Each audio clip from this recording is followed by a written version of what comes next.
Shoutout nga po pala kay Kuya Wow Life. Thank you so much po sa support po ninyo sa akin.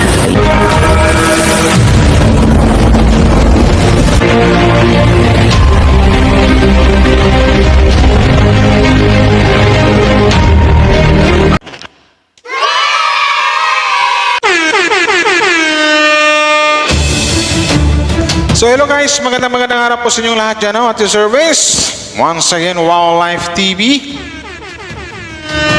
Yeah, Mr. Good Vibes. So yun na guys, another reaction po ang gawin natin ngayon. Pero tamang ano na siguro, magbigay tayo ng mga pangaral or sermon dito sa mga ibang fans na mahilig magkumpara or comparison.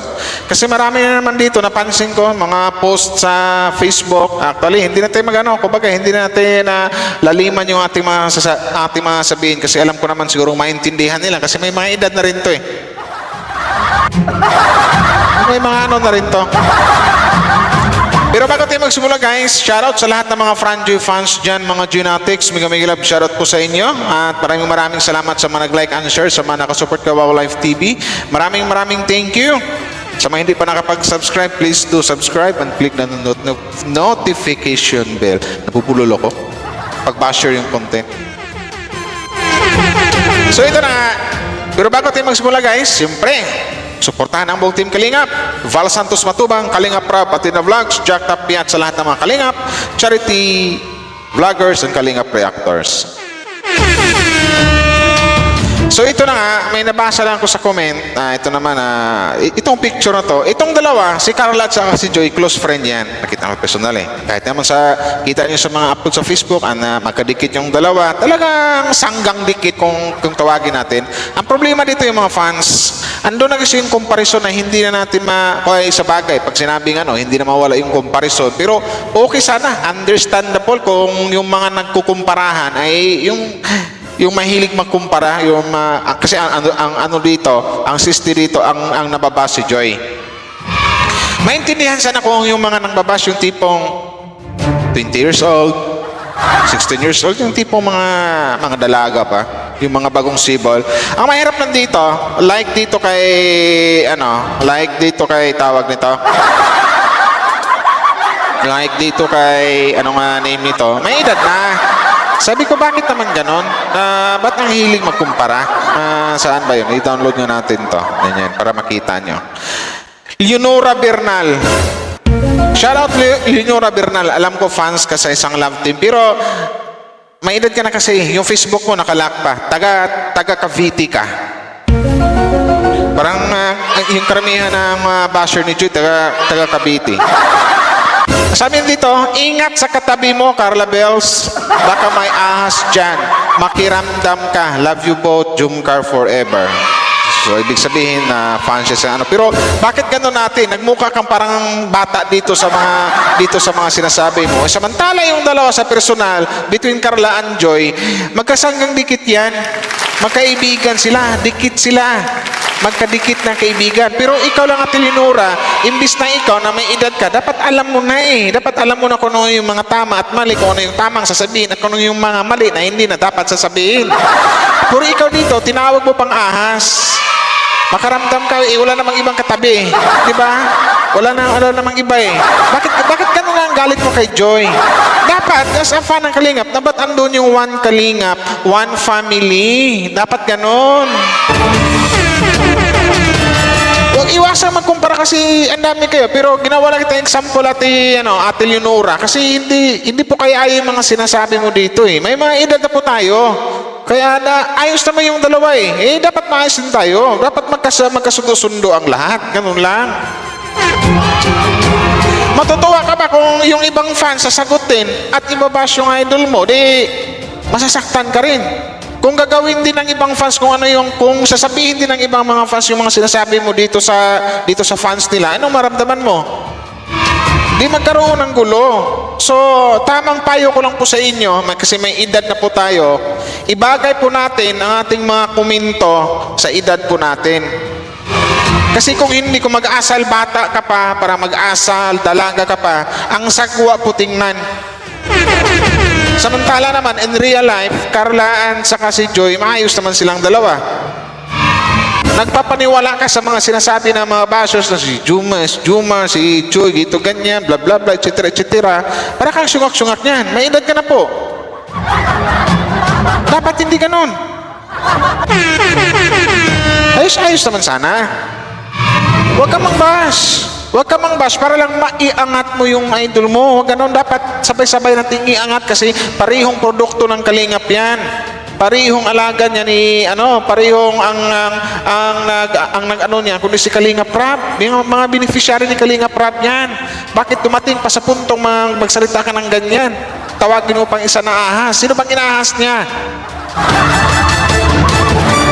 Natuwa ka. Dapat matuwa ka kasi ang Jumcar okay sila. Walang problema. Ang Franjoy walang problema. Nagkakaintindihan. Nagkakaintindihan yung Franjoy. Nagkaintindihan yung Jumcar.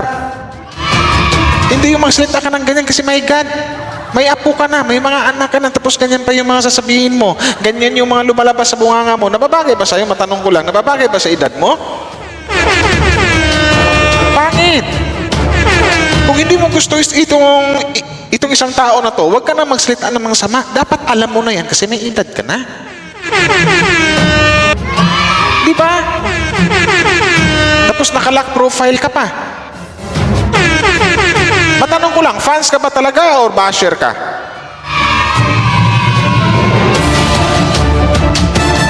Baka kamag-anak ka ni Marco Antonio San Pascual. Dapat hindi ganoon. Ang sagwa po tingnan yung nang bash sa isa sa mga Kalingap Angels may edad na. May anak na. Pwede mo bang ipagmayabang yun? O pwede mo bang ipagmalaki mo yun sa mga anak mo, sa mga kamag-anak mo? Uy anak, mga apo, basher ako ni Joy. Basher ako ng isa sa mga Kalingap Angels. Matutuwa kayo sila sa'yo? Tawagin mo pang ahas? Sino bang inahas? Wala naman ang ahas. Dito magsisimula yung gulo kasi. Diba? Dapat hindi ka noon. Ipairal po natin yung sinasabi nating one Kalingap, one family. Dapat ganon. Hindi yung nagpapataasan. Yung nang babash ka, porkit gusto mo yung isa ayaw mo, ibabash mo na. Nag-aral ka naman po siguro, di ba? Alam mo naman po siguro kung ano yung tama at saka mali. Hindi kita binabasha. Sinusuway ko lang yung comment mo. Hindi ako galit mismo sa galit ako sa comment mo. Alam ko may edad ka na eh.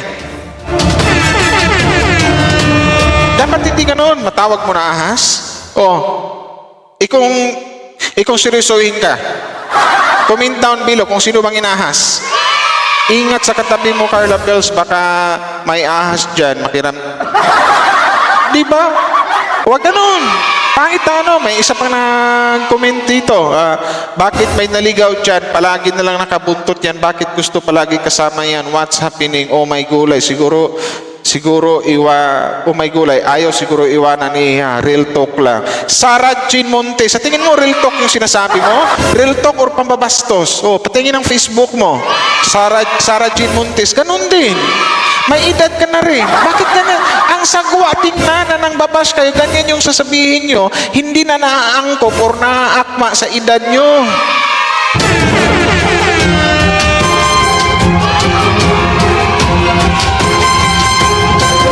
Samantala yung dalawa, sa realidad, si Joy at si Carla, wala namang problema. Magkaibigan. Sanggang dikit.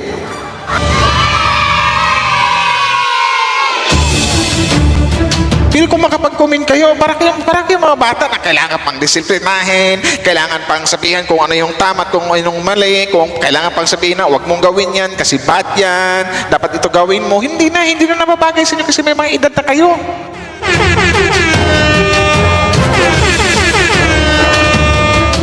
Kung kailan kayo tumanda, yung isip nyo naman pababa ng pababa, paurong ng paurong.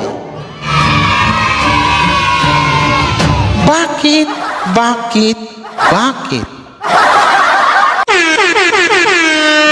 May naligaw dyan, palagi na lang lagi nakabuntot. Di mo lang magkasama yan. Kung sabihin mo lagi nakabuntot. Andun ba kayo? Kasama rin bang kayo para masabi mo yan? Para masabi nyo yan? Magkapit-bahay ba kayo? Kasama ba kayo sa lakad na yan? Dapat hindi ganon. Isipin natin lagi na one Kalingap one family. Kasi iyang mga Kalingap Angels, Kalingap yan. Beneficiary lahat yan ni Kalingap Rap. Yung mga lab team na yan, produkto lahat ng Kalingap yan. Ang manager nila, walang iba kundi sa Kalingap Rap. O dapat suportahan natin lahat.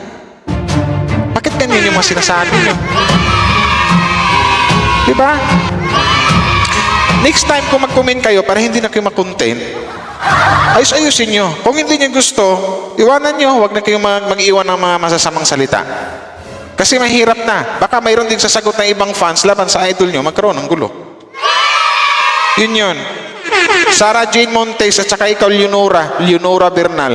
Ate Leonora Bernal, Sarah Jane Montes, Miguel love shoutout po sa inyo. Sana baguhin nyo na po yung ugali nyo. Para iwas gulo na. Iyon na lang. Kung hindi kayang suportahan, huwag na lang kayong magsalita ng masama. Itikom nila yung bibig nyo. Yun na lang. Kasi mahirap na magandang gulo-gulo. Kasi hindi rin papayag itong kabila na hindi rin sasagot. Na makita nilang binabash yung kanilang idol. Masasaktan yung mga fans dito. Mag-ano na naman. Buti sana kung talaga, kayo lang mismo ang ibabash. Hindi. Ito lagi ang ilagay nyo sa alimpatakan nyo, ha? Ibagay nyo po sa edad nyo kung ano yung kinukomment nyo. Malapit na po kayo maging senior, baka nga senior na kayo eh. May mga anak na kayo, baka yung iba dyan may apo na.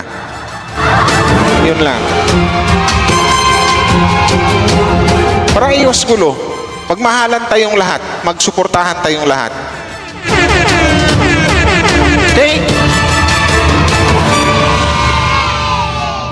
Alright. Yun lang. Huwag na yung sabihin na, salitang ganyan, yung iba man na lagi nakabuntot. Huwag ganon, pangit po.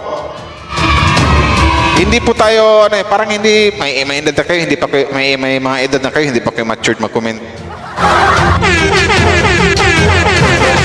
Pangit yun. Huwag nyo nang gayahin si Marco, ang pangalan yun, Marco Antonio San Pascual. Huwag nyo nang gayahin yun, kasi pagkakaalam ko, ano daw yun eh. Kulang sa piso, alanganin sa 50. So yun lang guys, hindi ko napahabain to. Maraming salamat po sa mga nag-like and share. Shoutout po sa lahat ng mga Franjoy and mga Junatics. Shoutout Team Kalingap, one family.